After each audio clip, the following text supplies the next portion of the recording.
maybe the best way of helping us to understand how debt has impacted on the cost of living, you'd allow me just to take you through a simple analysis.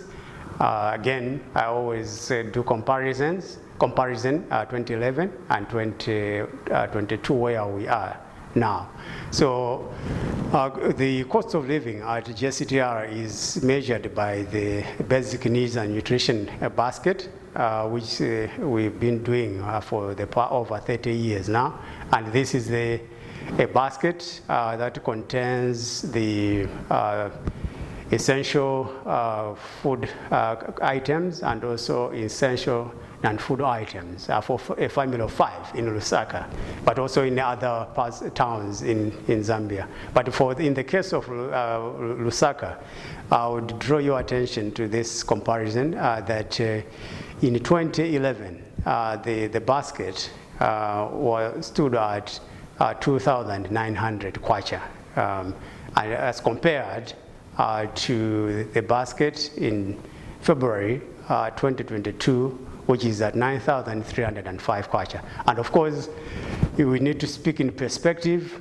In 2011, the kwacha was trading at for 4 kwacha 90 ngwe per dollar, whereas at the end of February 2022, it was the kwacha was selling around 18, trading at 18 kwacha per dollar. So maybe those are the factors you need to look at.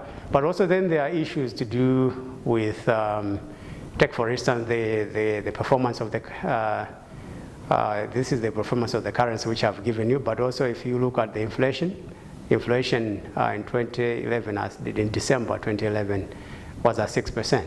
And but again, if you compare to inflation at the end of February 2022, it was around 18%. And then those are the factors you look at. And then when it comes to the cost of living itself, the cost of living is affected by, there are so many factors that affect the cost of living. This is across the board. We're not only speaking about Lusaka, we're talking about the cost of living in Zambia. So there are issues like the electricity costs, there are fewer prices, and then maybe the dynamics and movements with importation. And for instance, if there's an importation ban, as was the case last year on onions, you see the impact of that immediately. But also there are other factors, for instance, these days we can't discuss this without looking also at climate change as a factor. So we've been experiencing drought and we've been experiencing floods. And then you look at inflation itself, like I mentioned earlier.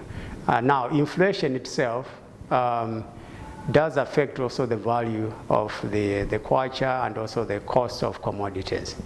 Now, where we have a very excessive debt, like in the case of Zambia at the moment, that does have impact on the economic performance, which then will have ramification on the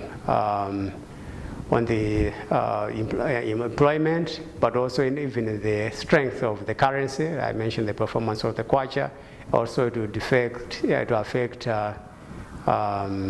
economic growth, for instance. Now, since we are concerned with the impact on the cost of living, and then the excessive debt itself will impact on the value, the strength of the kwacha. And of course, then what it means, and this then relates to the inflation, that the commodities, which ordinarily or comparatively in an order, I mean, all things be equal, would cost maybe will be more affordable. In this case, where there's excess debt, then commodity prices go up, and in some instances they even go off the roof, as it were, using that expression. And so the cost of living becomes unsustainable, and And of course, like I said, you are looking at the food items, and also you are looking at non-food items, or these prices, or this will collude to make it difficult for the household to make ends meet. And so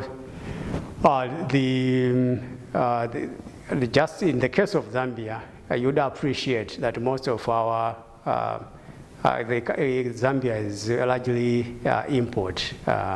Most of our goods are imported. And so if the currency has been, the strength of the currency, this also, you look at inflation, is affected, then it means we will be importing at a higher price. And then that is passed on to the consumers, and then you begin to see the spiraling of the prices across the board, prices of commodities.